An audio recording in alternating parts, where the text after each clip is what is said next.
Welcome to the Awesemo Early Bird Podcast. It's your old pal Emac coming to you with one Adam ship my money share as the Lofty and Adam switch is over. Lofty's got playoff hockey, but I think those are now on. Gosh, what night? Tuesday nights is that's when he's playing, or Wednesday That's when nights? they were, but now he's done with that. Okay, so you're back with me full time here, so that was kind of fun, and especially fun were the days where we were all changing spots and ending up with the same pairings, but on the different days than we normally did. But I think everybody's home, no less traveling, and until you doing any softball leagues or baseball leagues this year or this summer? No, just traveling more. There you go. There you go. All right. Well, we of course are recording this on Wednesday night. We have we've got some weird stuff going on for Thursday baseball. So let's focus on that just from an overarching picture for NBA. That starts at 8 o'clock. There is a three-game slate. I think it's the Valero Open in Texas. That goes off at I want to say 8:10 a.m. on Thursday morning, and then we've got another split slate getaway days here, but it's broken down a little bit differently with regards to how the heights are handling it. So we've got four games going off at 1 o'clock, a pair at 1 and a pair in the 3 o'clock hour. What I thought was going to be a lone game out there in the 6 o'clock hour, and then three night games. Yes, that feels a little bit light because we already have Seattle at the Chicago White Sox has been postponed, as has the San Diego at St. Louis game.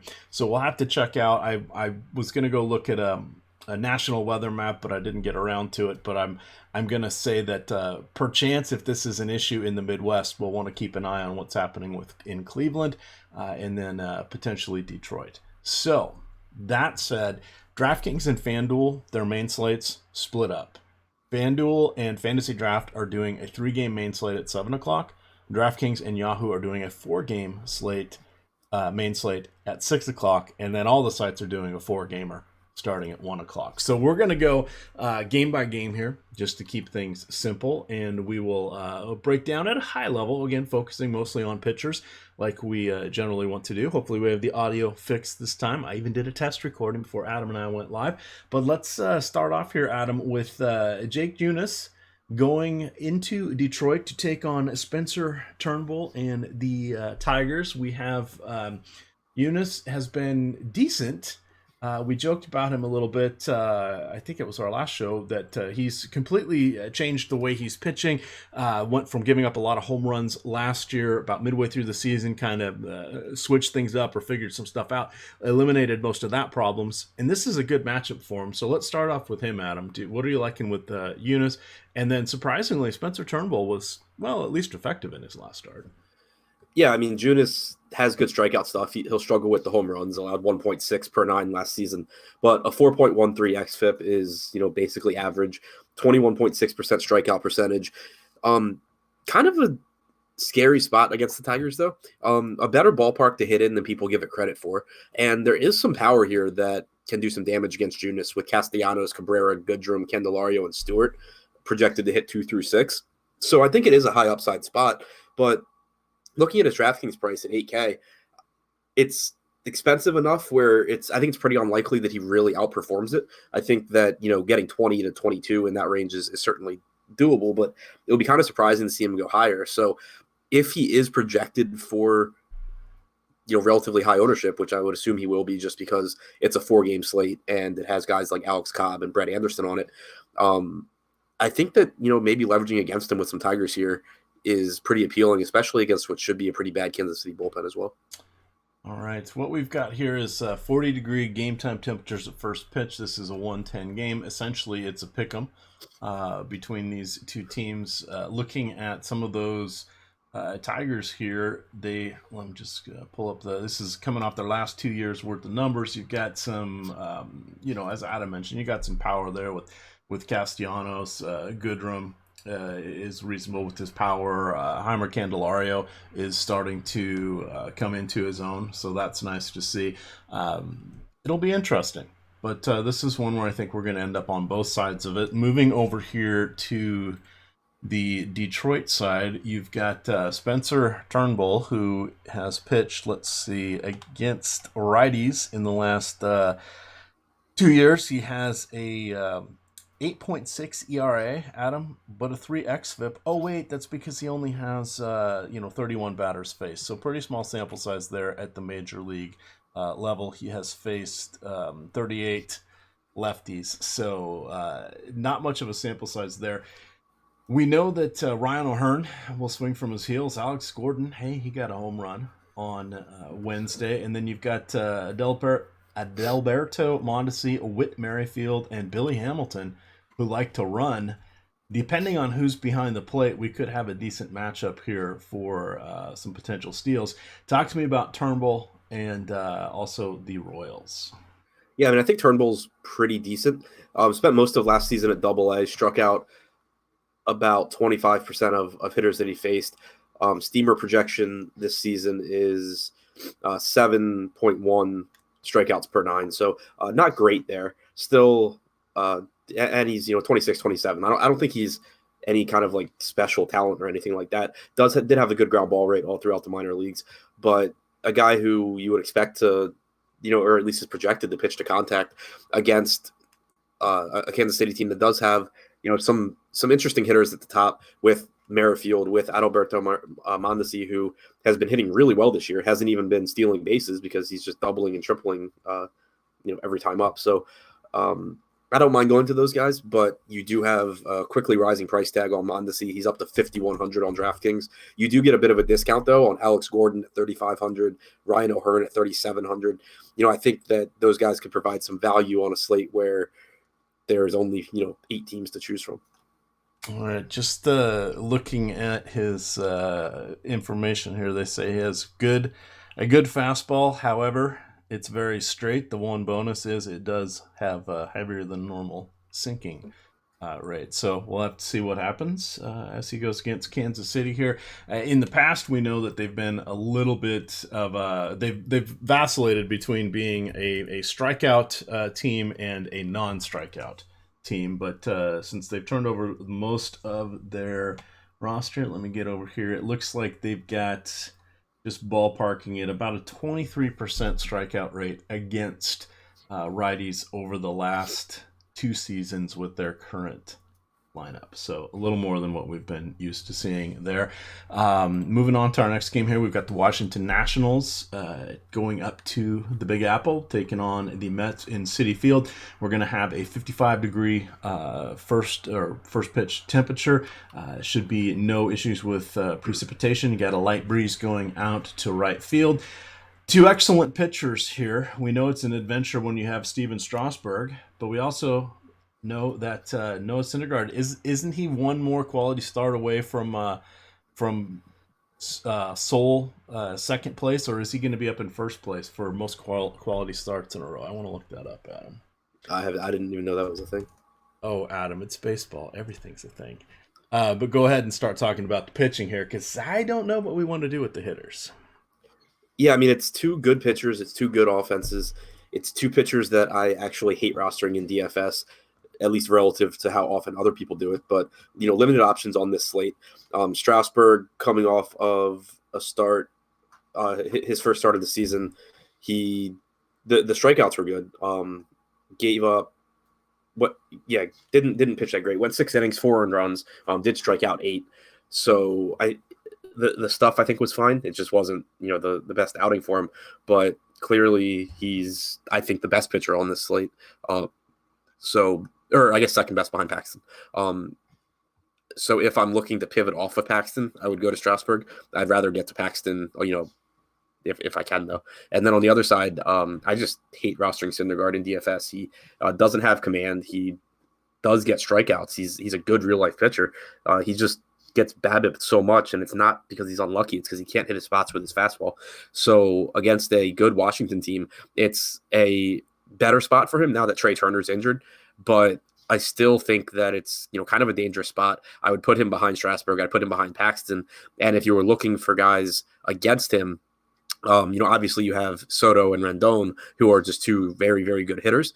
But don't overlook in tournaments Victor Robles down at the bottom, one of their top prospects, but also a very, very fast player, a base stealer who I would expect to run on Syndergaard any chance he gets. All right, it is Jake DeGrom not Syndergaard that has the quality starts streak, Adam. I can't. I read it yesterday, but now all I'm finding is stuff from 2018. So I'll have to look a little deeper into that. But it looks like he was second. But I'll have to check his game logs. That's probably going to wrap it up here for this game. Again, 4-game slate here. This is where you can get some heavy leverage.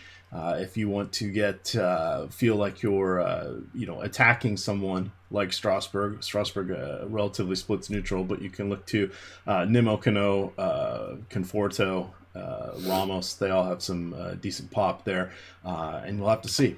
If Strasburg falls apart, those guys are probably going to be the cause of it. Moving on to game 3 of our 4-game early slate, we have the New York Yankees heading into Baltimore, taking on the Orioles. 66 degrees, game time temperature, no precipitation. A light, gentle breeze, 5 to 7 miles an hour going out to dead center. Adam, you've got James Paxton on one side. You've got the Baltimore Orioles on the other. Does it even matter if the Orioles go up with bats in their hands in this matchup? Not really, but he had a disappointing outing against them last time. It's still, a spot where I expect him to pitch well. He's expensive, and maybe he doesn't go as deep into the game as we would like because the Yankees do have a very good bullpen, and there's no reason to expect that they, really push the envelope with Paxton.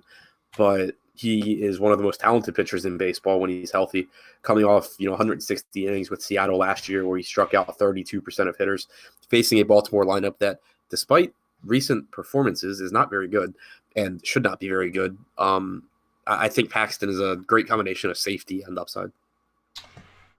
All right. On the other side here, we've got the Yankees going against Alex Cobb, who is coming off the DL here to make this start. I think this will be his first appearance, I believe, Adam, wasn't Yes. he? He was scratched there on, I believe it was opening day when they ended up going with Andrew Cashner. We have some holes here all of a sudden in the Yankees lineup. No Giancarlo Stanton. I forget what he's out for, but then you've got... what's his name? Andihar, who's going to be out with a labrum injury. So all of a sudden, that vaunted lineup still not I don't know, an easy matchup, but it doesn't go as deep as it did. You've got Gardner, Judge, Voit, Bird, Sanchez, heck, even Gleyber Torres really was coming on near the end there. Those guys are all solid, but all of a sudden you dip down to probably DJ LeMahieu, potentially Tyler Wade, and maybe Clint Frazier, depending on which projected lineups you're looking at here. I'm assuming you're good with the top 6 here going against Cobb. Yeah, Cobb, last season, even when he turned things around, he was better against lefties as far as strikeouts go. He got a lot of ground balls against righties. But whenever you have someone that's going to pitch to contact against the Yankees, I'll take my chances since most of their hitters' biggest weaknesses are their, inability to make contact. And then you also factor in that we have no idea, what to expect from Cobb as far as his health goes, making his first start back. It's a weak Baltimore bullpen behind them. I think that there's, a lot of things working in the Yankees' favor here. I assume they'll be the most popular hitters on the slate. I don't think that that's incorrect. All right, let's wrap up this morning slate here. You've got 3:37 Eastern start. That's really going to be 12:37 in Oakland. You've got the Boston Red Sox finishing up against the Oakland Athletics. That game is going to start here in about 15 minutes. But through the first two, Boston had scored just one run. I don't think that's going to continue. They have a good matchup here against Brett Anderson. We do know that Xander Bogaerts did not make the start on Wednesday night, but looking at Betts, JD Martinez, Bogaerts, Nunez, those guys are all absolutely fine against lefties. You might see Sam Travis get a favorable lineup spot here with the platoon advantage. And then, of course, you've got Rafael Devers, who nobody wants to play even when he does have the platoon advantage, Adam, and he's actually solid against lefties himself. Any interest at all in Brett Anderson? And do you think on a 4-gamer here, you as someone who makes 150 lineups, I do very similar things, I'm still going to probably have 10 or 15% of Brett Anderson on the 2 pitcher sides. That's just kind of how things break down. Would you go higher than the field, meet the field, or below the field, do you think, on Anderson? Yeah, I don't expect to have a lot. He just doesn't have a lot of upside, and he's more expensive than Turnbull. He's more expensive than Cobb. So in lineups where I'm just like jamming in bats, it's more likely that I just hope Cobb gets through 5 innings somehow at 4,700. So I'll have Anderson in some lineups, I would assume, just because there's 8 pitchers, but I wouldn't expect to have 15 or 20% or anything like that. Okay. So that might be a little aggressive on my part. We shall see. On the other side, you do have Eduardo Rodriguez shaping up to be an interesting matchup for him. We never want to take the Oakland Athletics lightly. They're going to go very righty heavy against him, as they definitely play the platoon splits to their advantage. A secretly dangerous matchup here against Rodriguez, who has had some issues in the past with home runs, even though he does have electric stuff. What do you think about the Oakland Athletics? We only have 8 teams to choose from here. Probably they are going to be what? Our third favorite stack behind the Yankees and the Red Sox? Second or third, yeah. Okay. It depends on Rodriguez's projected ownership for me. I expect that he'll have a lot of ownership because it's a 4-game slate. He's 7,600, and he's more talented than that price tag, and I think everyone knows it. But it's still a dangerous matchup. It's still, he's not bad against righties, but it's still a lot of righties that have a lot of power, and it's just not an easy spot. Also, the second time, actually, no, his first start was against Seattle. But still just a dangerous matchup for him. So if for some reason the field is, scared off of him after, he kind of struggled in his first start of the year, then I would side with Rodriguez. But if the field's going to have a lot of Rodriguez, I'd rather have Oakland. It's just kind of the way that baseball tournaments work on these shorter slates. Baseball being such a highly volatile sport, on bigger slates, you still want to be contrarian and still want to, go against the field because there's so much volatility. But on the smaller slates, you especially want to pay attention to leveraging against guys in addition to being contrarian, because there's so many players that are so popular. If you have Rodriguez at 25 or 30% ownership and you get hitters against him that do well, you're taking a third of the field out right there. So it's a spot where I will really be trying to play the opposite of whatever the projected ownership is. Okay. And that definitely makes a lot of sense. Let's see. It looks like back to the Jake DeGrom question, not Syndergaard, but he did get his 30th consecutive start of 3 runs or fewer. And that article didn't mention quality starts, but he has, it looks like in most, if not all of them, had 6 or more innings, which would have, of course, given him the quality start moniker there. So pretty impressive, but he is not on the slate. Let's look at our late slate, which is really the main slate, but even on some sites, it's going to be the 6-10 slate. So, hey, if you're out there on the West Coast, you're going to be having some afternoon baseball here. We've got a 4-gamer. I'm just looking to see if we have weather issues here. Slight chance of rain in Cleveland. It's going to be 44 at first pitch. Pittsburgh looks good, 52 at first pitch. Atlanta, no worries about rain. Humidity's starting to get up there a little bit. It's the warmest at 67. And then we've got the Los Angeles Angels of Anaheim checking in at 61 degrees here. Adam, our first one, we've got Aaron Sanchez going against Trevor Bauer. Apparently, Baltimore is the kryptonite to the Toronto Blue Jays bats. What does that make Trevor Bauer? Trevor Bauer, Superman. Bauer is just absolutely amazing. If the Blue Jays had scored 10 runs every day this season, I would still be saying that I absolutely love Bauer. So it has nothing to do with the fact that Toronto's looked absolutely terrible. They'll probably score 10 runs against Bauer just because it's baseball and why not. But Bauer's just absolutely phenomenal. He continues to get better. He's a nerd. He fully embraces the ability to study pitching and really analyze in depth what he's doing, how to get better. Spent the offseason creating a changeup because that was basically the one pitch he did not have, and now it's looked pretty damn good throughout the spring and early in the season. Just another pitch, moves differently than anything that he already threw. It's another off-speed pitch for him. He struck out 11.3 hitters per 9 innings last year. He is projected by Steamer to regress to about 10 this year. I don't buy it because a model like Steamer doesn't take into account. It's based on historical data for so many different players and how they regress. So it doesn't take into account the level of improvement that Bauer puts in to pitching. So I absolutely love Bauer, one of my favorite pitchers in baseball. And this is not a Blue Jays lineup that scares me. The price tag is perfectly fine. I love Trevor Bauer here. All right, just for fun, going back to the beginning of the 2017 season, he has struck out. Pardon me. His K percentage is 30.5%.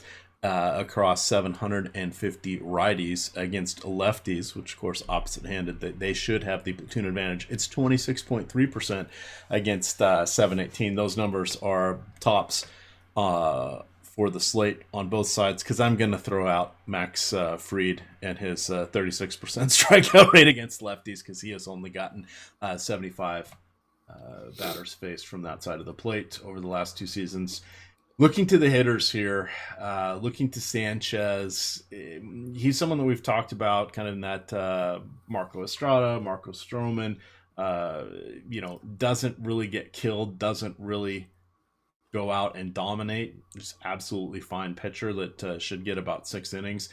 We've seen a very weakened Cleveland lineup. Of course, we have Jason Kipnis is out. Lindor is out. Yonder Alonso no longer with the squad. Edwin Encarnacion no longer with the squad. So you're looking at Jose Ramirez, who's awesome. Carlos Santana, another year older. Hanley Ramirez, also another year older. And then they're counting on Brad Miller to have some moments here. Do you like any hitters on either side at all? Yeah, I like the Indians quite a bit. Sanchez is a guy who I think should be a lot better than he is. His stuff is really, really good, but he continues not to put it together very well. And against lefties, he's struggled in the past. He really struggled last season, allowed a 380 WOBA, but on top of that, he struck out just 14.2%. He walked 16%, and it is a watered-down lineup. There is no Francisco Lindor. Michael Brantley is gone, but you do still have Jose Ramirez in there. Jake Bauers has power. Carlos Santana has power. On DraftKings, Bauers does have outfield eligibility, so you can roster both of them. Leonis Martin batting leadoff isn't the best, but he's a lefty. He is there. Like the guys that I would want to prioritize as one-offs would be Ramirez, Bauers, or Santana. But, getting Brad Miller at second base or getting Martin, leading off here is perfectly fine as well. I just think that there are enough lefties in this lineup that Sanchez could really have trouble.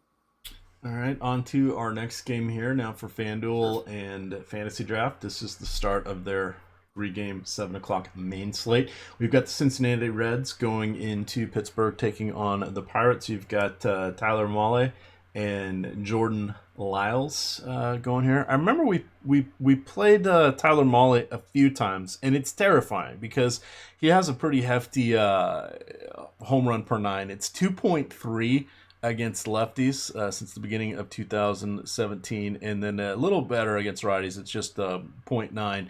On the other side, you've got Jordan Lyles, who he has a 1.7 home run per 9 to righties and a 1.5 to lefties. Wait, is this the same? This is the Jordan Lyles from San Diego, Colorado. Colorado, yeah. Let me see here. How long ago was it? Oh, I guess he was with the with the Padres for 2 seasons, it looks like there. But yeah, the one thing we want to remember, Pittsburgh, PNC Field tends to suppress right-handed power. With all these variables here and 6 or potentially 8 pitchers to choose from, where are you ranking this duo? This non-dynamic duo? Yeah, so I mean, it's a nice perk upgrade for Tyler Mahle, but looking at Pittsburgh's projected lineup, there are 4 lefties in it. So, not the end of the world, but his strikeout numbers against lefties are much worse. His home runs skyrocket. I think taking guys like Corey Dickerson, Josh Bell gives us a lot of upside. I think that if Rodriguez is projected for a lot of ownership, sorry, wrong slate. Ignore that. I'm not used to the 2 gamers, or the 2 different slates. So yeah, ignore that. I don't really have that much interest in Mahle. I would rather take one-offs from Pittsburgh. And then on the other side with Jordan Lyles, don't really know how deep he'll be allowed to go into the game. Only started 8 games last season, so we'll see. It's a pretty decent Cincinnati lineup as well. At 6,900, I don't have a problem with Lyles. Like, I think I'd rather go to Lyles than go to Sanchez, but I think that it's still a spot where you shouldn't feel very comfortable. Yeah, Shebler, always dangerous. Joey Votto, he's starting on the downward side of his career, but he's a phenomenal hitter, tough out. Then you got a bunch of righties likely in the lineup with Puig, Suarez. We may get to see Matt Kemp. You got Jose Peraza. So again, it's a six teamer or eight teamer, not a giant player pool. So we'll probably be seeing some of your pitchers taking on some of your hitters, regardless of who you're playing. Moving on to the other 7 o'clock game, that will be the Cubs at Atlanta. You've got Yu Darvish heading in to take on Max Fried. Darvish disappointed dramatically, Adam. Dramatically. I don't want to say never again, but I'm feeling like perhaps not on Thursday, because he is going against a very talented Braves team. What do you like here from this pair of hurlers? Yeah, I mean, Darvish, it's a tough matchup against Atlanta. He did not look very good in his first start. Walked, I think, like 6 guys. Yeah, it was a mess. But yeah, I think it was like per 7 or 8 hitters didn't put the ball in play because he either struck them out or walked them. Ended up walking 7 in 2 2/3. Not what you're looking for from a guy who, even before he was injured, you kind of had some question marks about. He had struggled with home runs, allowed 1.6 in his 40 innings in 2018, 1.3 in 186 innings in 2017. There were, the strikeouts were always there, but there were starting to be some concerns about him, and I don't think that he did anything to alleviate those. So the caveat here would be that, if no one's rostering him, then on a 4-game slate, I'll roster him and go to the bar and pray. But it's not like I don't think outside of low ownership and just strikeout stuff, there's a whole lot of appeal here. All right, that means Max. What's the book on Max? I have a feeling that he's not like Coke for the Diamondbacks, but I remember we had a lot of mixed thoughts on him. We like his strikeout stuff. He's exhibited that through the minors. He's had a 9 or better K rate since 2016 at most stops, which is solid, outside of course, getting up here into the majors. But what do we want to do with him against the Cubs? Still a tough lineup, but not as dangerous as it has been in the past. Rizzo, always amazing. Chris Bryant, fantastic. Javi Baez, definitely making that next step to becoming an absolutely complete 5-tool player. You've got Wilson Contreras, who did hit a home run on Wednesday night. But outside of that, I mean, David Botti, you got Jason Hayward. Hey, revenge for Hayward, right? Zagunis, who I don't even know who that is, although he looks like a decent prospect. What do you like here on, would you go with Max or would you go with the Cubs? Assuming that people aren't really on Fried, I'll take shots in tournaments. He's the guy that I would most want to have out of Darvish, Sanchez, Molly, Lyles. His stuff's good. He struggles to throw strikes, and that's what gets him in trouble. He gets behind in counts. He walks guys. It's one of those guys where you roster him, and even if he strikes out 5 guys in the first 2 innings, you're still just like praying every time he's on the mound until he leaves the game that he doesn't, implode and lose like 10 points in an inning. But at the same time, he is someone who projects for between 9 and 10 strikeouts per 9 innings. He has a ridiculously good curveball. Fastball, changeup are good enough to, make the curveball really effective. And when he's locating, he's really, really difficult to hit.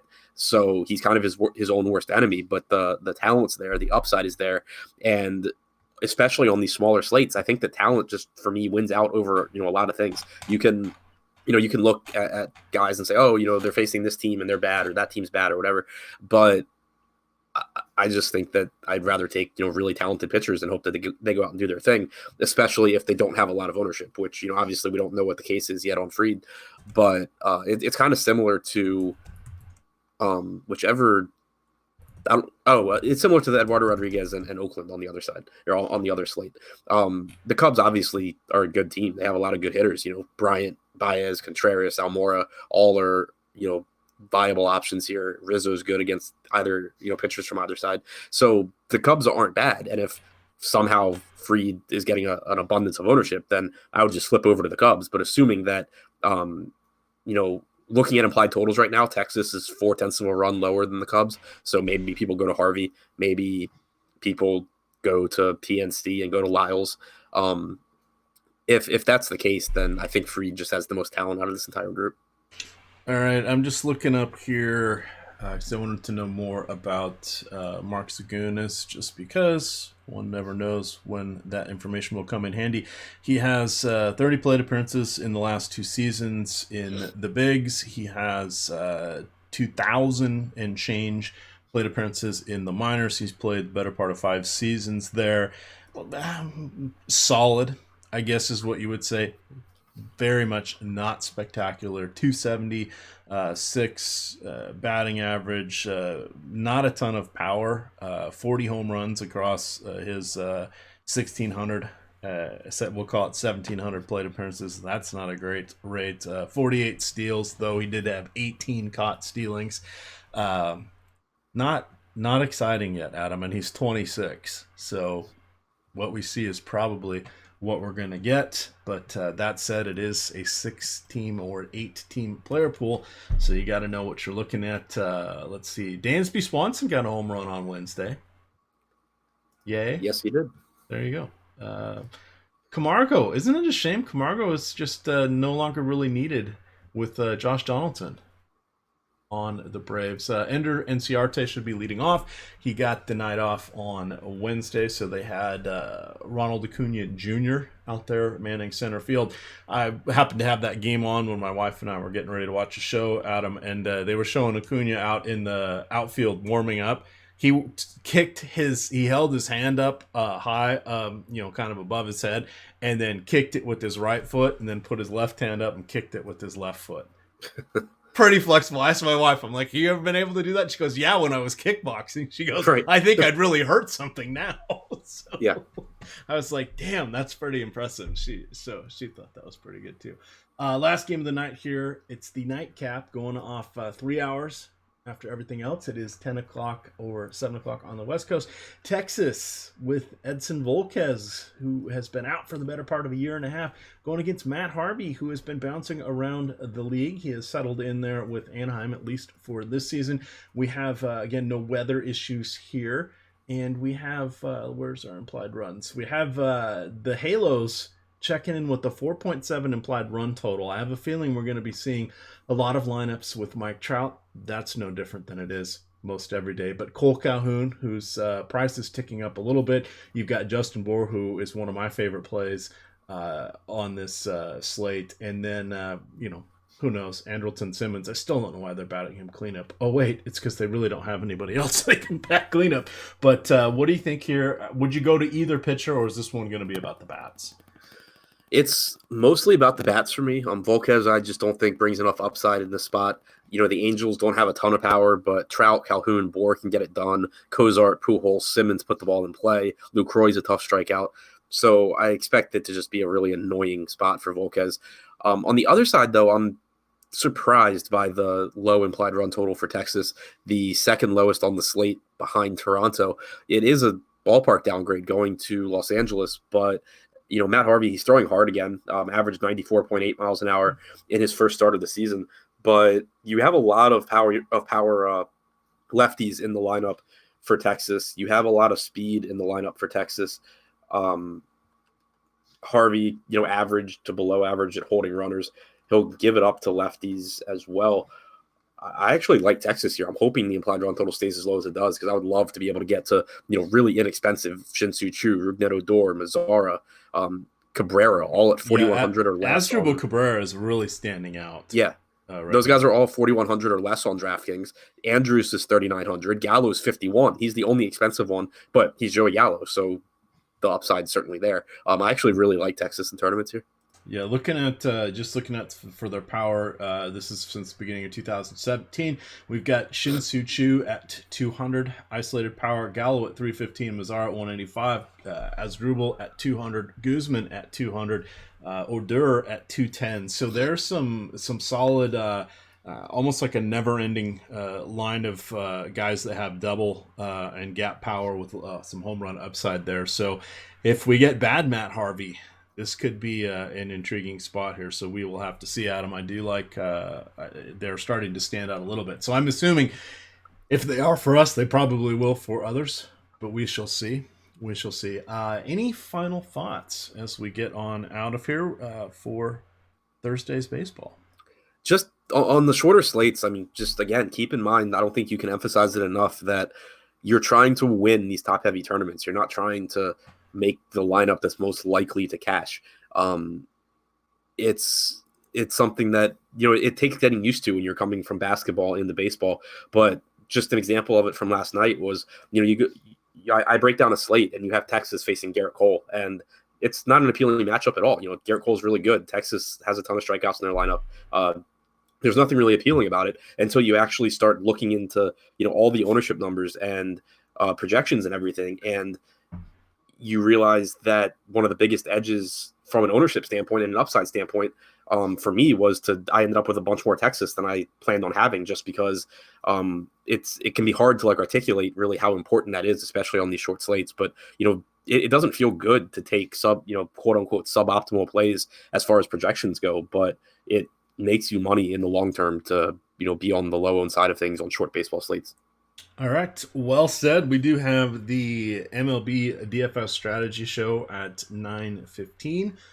We have at some point thereafter, we will have the NBA strategy shows. We wind down the regular season. Again, there are just three games starting at 8 o'clock for NBA. And then we will have live before lock for NBA. That'll be the last hour from 7 to 8. We'll have live before lock for MLB. That will be most likely from 5 until 6. But I could see us potentially doing a deeper dive from 5 to 6, and then live before lock from 6 to 7 to cover the other sites that are not starting until 7. We'll have to see what director of content Josh Engelman comes up with for us here, Adam. With that, you can follow Adam at ShipMyMoneyDFS on Twitter. I am at EMACDFS, and of course it is Osmo_COM. Good luck, gamers.